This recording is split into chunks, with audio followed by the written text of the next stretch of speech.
بسم اللہ الرحمن الرحیم نحمده ونصلی ونسلم علی رسولہ الکریم۔ امام غزالی رحمہ اللہ مذمت دنیا کی کتاب میں تحریر فرماتے ہیں کہ تمام تعریفیں اور حمد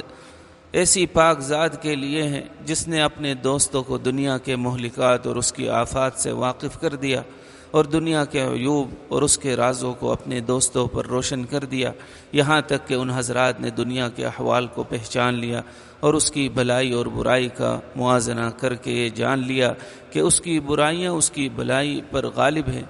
اور جو امیدیں دنیا سے وابستہ ہیں وہ ان اندیشہ ناک چیزوں کا مقابلہ نہیں کر سکتی جو اس پر مرتب ہیں۔ دنیا ایک چٹپٹی عورت کی طرح سے لوگوں کو اپنے حسن و جمال میں گرفتار کرتی ہے اور اپنی بد کرداری سے، اپنے وصال سے کے خواہش مندوں کو ہلاک کرتی ہے۔ یہ اپنے چاہنے والوں سے بھاگتی ہے، ان کی طرف توجہ کرنے میں بڑی بخیل ہے، اور اگر متوجہ بھی ہوتی ہے تو اس کی توجہ میں بھی آفت اور مصیبت ہے، امن نہیں۔ اگر ایک دفعہ احسان کرتی ہے تو 1 سال تک برائی کراتی رہتی ہے، جو اس کے دھوکے میں آ جاتا ہے اس کا انجام ذلت ہے، اور جو اس کی وجہ سے تکبر کرتا ہے وہ آخر کار حسرت و افسوس کی طرف چلتا ہے۔ اس کی عادت اپنے عشاق سے بھاگنا ہے، اور جو اس سے بھاگے اس کے پیچھے پڑنا ہے۔ جو اس کی خدمت کرے اس سے علیحدہ رہتی ہے، اور جو اس سے اعراض کرے اس سے ملاقات کی کوشش کرتی ہے۔ اس کی صفائی میں بھی تقدر ہے اور اس کی خوشی میں بھی رنج و غم لازم ہے۔ اس کی نعمتوں کا پھل حسرت و ندامت کے سوا کچھ نہیں۔ یہ بڑی دھوکہ دینے والی مکار عورت ہے، بڑی بگوڑی اور ایک دم اڑ جانے والی ہے۔ یہ اپنے چاہنے والوں کے لیے نہایت زیب و زینت اختیار کرتی ہے، اور جب وہ اچھی طرح اس پہ پھنس جاتے ہیں تو دانت دکھانے لگتی ہے اور ان کے منظم احوال کو پریشان کر دیتی ہے، اور اپنی نیرنگیاں ان کو دکھاتی ہے، پھر اپنا زہر قاتل ان کو چکھاتی ہے۔ یہ اللہ تعالیٰ کی دشمن ہے، اس کے دوستوں کی دشمن ہے، اس اللہ کے دشمنوں کی دشمن ہے۔ اللہ تعالیٰ کی دشمنی اس طرح سے کہ اس کی طرف چلنے والوں کو رہزنی کرتی ہے، اور اس کے دوستوں کے ساتھ دشمنی اس طرح کرتی ہے کہ ان کے دل لبانے کے لیے طرح طرح کی زینتیں اپنے اوپر لاتی ہے، جس سے وہ اس کی طرف ملتفت ہو کر اس سے قطع تعلق پر صبر کا کڑوا گونڈ پیتے ہیں۔ اور اللہ تعالیٰ کے دشمنوں سے دشمنی اس طرح کرتی ہے کہ اپنے مکر و فریب سے ان کو شکار کرتی ہے، اور جب وہ اس کی دوستی پر بھروسہ کرنے لگتے ہیں تو یہ ایسے وقت ان کو ایک دم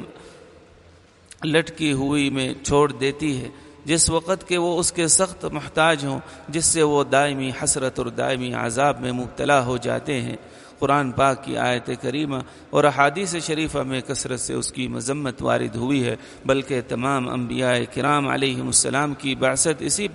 اسی پر تنبیہ کے لیے ہوئی ہے کہ اس سے دل نہ لگایا جائے۔ حضور اقدس صلی اللہ علیہ وسلم ایک مرتبہ ایک مردہ بکری کے پاس سے گزرے۔ حضور اقدس صلی اللہ علیہ وسلم نے صحابہ رضی اللہ عنہم سے خطاب فرما کر ارشاد فرمایا، کیا تمہارا یہ خیال ہے کہ اس مری ہوئی بکری کی کوئی وقعت اس کے مالک کے یہاں ہوگی؟ صحابہ رضی اللہ عنہم نے عرض کیا کہ اس کی بے وقعتی اسی سے معلوم ہوتی ہے کہ اس کو پھینک دیا۔ حضور صلی اللہ علیہ وسلم نے ارشاد فرمایا کہ اللہ تعالی شانہ کے نزدیک دنیا اس سے بھی زیادہ ذلیل اور بے وقعت ہے جتنی یہ مردہ بکری اپنے مالک کے نزدیک ہے۔ اگر اللہ تعالی شانہ کے نزدیک دنیا کی وقعت ایک مچھر کے پر کے برابر بھی ہوتی تو کسی کافر کو اس میں سے ایک بوند پانی کا بھی نہ ملتا۔ حضور صلی اللہ علیہ وسلم کے ارشاد ہے کہ دنیا کی محبت ہر خطا کی اساس اور بنیاد ہے۔ دنیا کی محبت میں حضرت عیسیٰ علیہ السلام کی نظر میں حضرت عیسیٰ علیہ نبینا علیہ السلام کا ارشاد ہے کہ ایک حقیقی بات تم سے کہتا ہوں کہ جیسے بیمار آدمی کو تکلیف کی شدت کی وجہ سے کھانے میں لذت نہیں آتی، اسی طرح دنیا دار کو عبادت میں لذت نہیں آتی، اور جس طرح جانور پر اگر سواری کرنا چھوڑ دیا جائے تو اس سے اس کا مزاج سخت ہو جاتا ہے اور سواری کی عادت اس کو نہیں رہتی، اسی طرح اگر موت کے ذکر اور عبادت کی مشقت کے ساتھ دلوں کو نرم نہ کیا جائے تو وہ سخت ہو جاتے ہیں، ان میں قساوت پیدا ہو جاتی ہے۔ اور ایک حق بات کہتا ہوں کہ مشکیزہ جب تک پھٹے نہیں وہ شہد پانی وغیرہ کا برتن بنتا نہیں۔ لیکن جب وہ پھٹ جاتا ہے تو پھر شہد اس میں نہیں رکھا جاتا۔ اسی طرح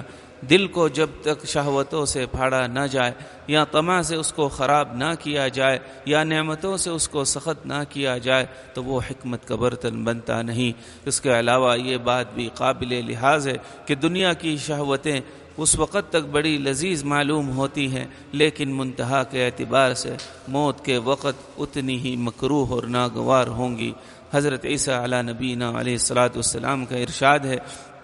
کہ دنیا کو اپنا سردار نہ بناؤ، وہ تمہیں اپنا غلام بنا لے گی۔ اپنا خزانہ ایسی پاک ذات کے پاس محفوظ کر دو جہاں ضائع ہونے کا اندیشہ نہیں ہے۔ دنیا کے خزانوں میں اضاعت کا اندیشہ ہر وقت ہے، اور اللہ تعالی شانہ کے خزانے پر کوئی آفت نہیں ہے۔ حضرت عیسیٰ علیہ نبینا علیہ الصلاۃ والسلام کا ارشاد ہے کہ دنیا کی خباثت کے آثار میں سے یہ بات بھی ہے کہ اس میں اللہ تعالیٰ کی نافرمانی کی جاتی ہے، اور اس کی خباثت کی علامت میں سے یہ بھی ہے کہ آخرت اس کو چھوڑے بغیر نہیں ملتی۔ یہ بات اچھی طرح سمجھ لو کہ دنیا کی محبت ہر خطا کی جڑ ہے، اور تھوڑی دیر کی خواہش بہت طویل زمانے کا رنج و عذاب کا ذریعہ بن جاتی ہے۔ ان کا یہ بھی ارشاد ہے کہ دنیا بعضوں کی طالب ہوتی ہے، بعضوں کی مطلوب ہوتی ہے۔ جو آخرت کے طالب ہیں ان کی تو یہ خود طالب ہوتی ہے کہ جک مار کر ان کی روزی ان کو پہنچاتی ہے، اور جو اس کی طلب میں لگ جاتے ہیں آخرت ان کو خود طلب نہیں کرتی، حتیٰ کہ موت آ کر ان کی گردن دبا لیتی ہے۔ حضرت سلیمان علیہ السلام کا واقعہ۔ حضرت سلیمان علیہ نبینا علیہ الصلاۃ والسلام ایک مرتبہ اپنے لشکر کے ساتھ تشریف لے جا رہے تھے۔ پرند ان پر سایہ کیے ہوئے تھے اور جن و انس دائیں بائیں تھے۔ ایک عابد پر گزرے، اس نے عرض کیا کہ اللہ تعالی شانہ نے بہت بڑی سلطنت آپ کو عطا فرما رکھی ہے کہ جن و انس چرند و پرند سب پر آپ کی حکومت ہے۔ حضرت سلیمان علی نبینا علیہ الصلاۃ والسلام نے فرمایا کہ مسلمان کے اعمال نامہ میں ایک مرتبہ سبحان اللہ سلیمان کے سارے ملک سے زیادہ افضل ہے، اس لیے کہ ساری سلطنت بہت جلد ختم ہو جائے گی، اور سبحان اللہ کا ثواب ہمیشہ ہمیشہ باقی رہنے والا ہے۔ سبحانک اللہم و بحمدک، اشہد ان لا الہ الا انت، استغفرک و اتوب